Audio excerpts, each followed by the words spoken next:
Back in 2011, I raced a mountain bike stage race for the very first time. It was a challenge, but it changed my life. What it led to was a number of epic adventures since then, friendships formed, and the love of a whole country. Me loving the country, that is, not the other way around. In June 2026, I return and the adventure continues.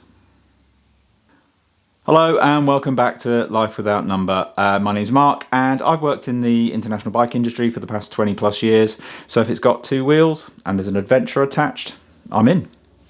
So 2011 saw me work with What Mountain Bike magazine, a UK mag, sadly no longer with us, to take two ordinary riders out to do TransRockies X, which was the 10th anniversary of the 7-day TransRockies stage race in Alberta and BC, Canada. The rest is history. Anyone that knows me knows that I fell in love with the race, I fell in love with the people around the race, and I've got to know them over the years. They've become friends. I've made friends from riders that return year after year after year, which says a lot about the kind of events TransRockies put on, that people just want to keep coming back. Yeah, well, in June, we're heading back, and you are coming with me. So where are we going and what are we doing? Well, we are going to what I consider to be one of the centres of the universe, a town called Fernie in British Columbia. Really, really pretty mountain town, completely surrounded by Rockies. In fact, I think I'm right in saying it's the only town in Canada that's completely surrounded by the Rockies. So yeah, beautiful scenery wherever you look. And believe it or not, from one town, there's 400 kilometres of trails right on your doorstep. You can literally ride from downtown straight up into the mountains and have an adventure of your dreams. You can kind of mix and match. There's trails out there for everyone. So anyway, we're going back to Fernie and we're going to be riding an event by TransRockies called Singletrack 3. Now, though some of you may know, Singletrack 6 has been a thing since I think 2013 was the first one.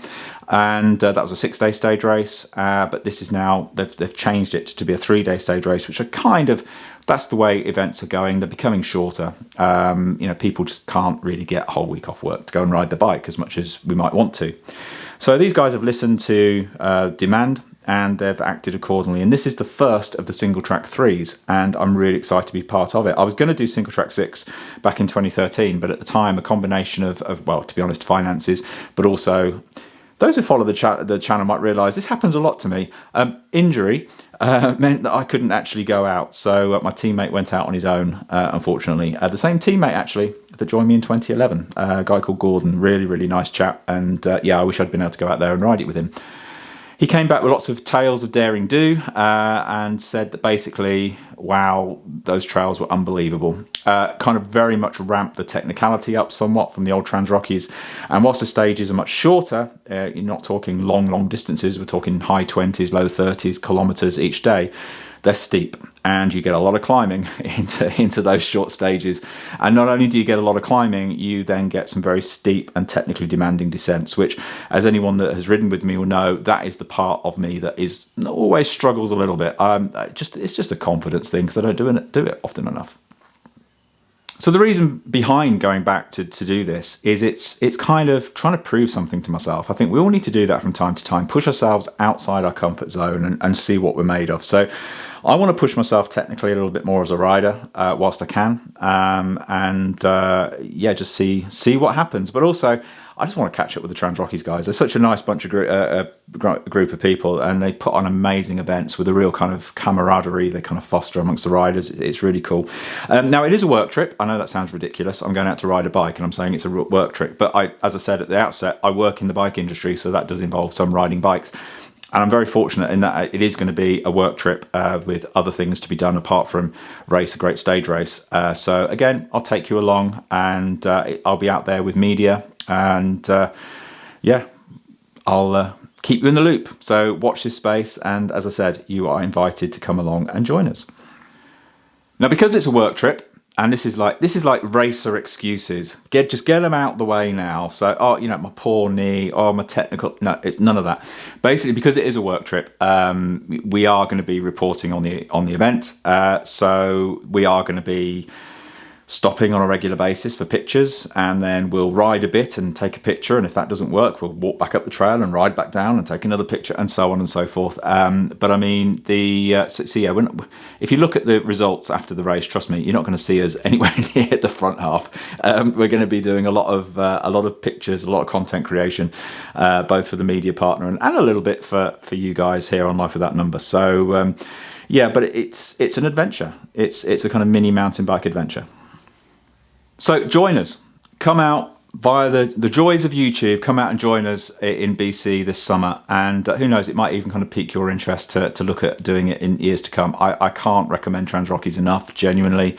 So, and I'm sure this event is going to be as good as the others. But don't speak too soon. We're kind of reliant at time of recording of there actually being fuel to put in the airliners to take us out to Canada. So let's not count our chickens too soon. But yeah, this is the plan. And certainly we'll be doing lots of things like bike checks and stuff like that. So it'll be a lot more than just riding. I just have to say, when I said at the outset that 2011 changed my life, that wasn't me exaggerating. That wasn't me trying to go for drama over reality. That's true. It genuinely has changed me as a rider. It's changed my perspective on the world. That sounds deep, but it genuinely does. I proved myself for reasons maybe I'll go into at some stage. That 2011 race didn't all go according to plan, as you might see from some of the pictures in What Mountain Bike. That was just a tip of the iceberg. There are no pictures of the injuries I got on that race, and you need to thank yourself lucky you haven't got to see what I had to see. Yeah, I made a bit of a mess of myself, but there you go. But I got to the end and all was well. But it actually, joking aside, it proved to me what I'm capable of when I put my mind to it, and I can overcome adversity, etc. And it has genuinely, as a self-employed guy, at times in the bike industry, it's been very challenging over the past 15 years. It certainly is at the minute. We're in a very challenging place as an industry for sure. So yeah, when the chips get down, when the chips are down and you're feeling like the world's against you, no, So yeah, it genuinely changed my life and made me some really good friends over in Canada as well, and made me fall in love with Canada. What a place! What a place! Anyway, before I get too carried away talking about Canada, because believe me, you will be here all day if I start talking about Canada. I'll leave you for now. So anyway, come along, like, subscribe, come along, join us on the road in British Columbia. I'll see you there. Bye for now.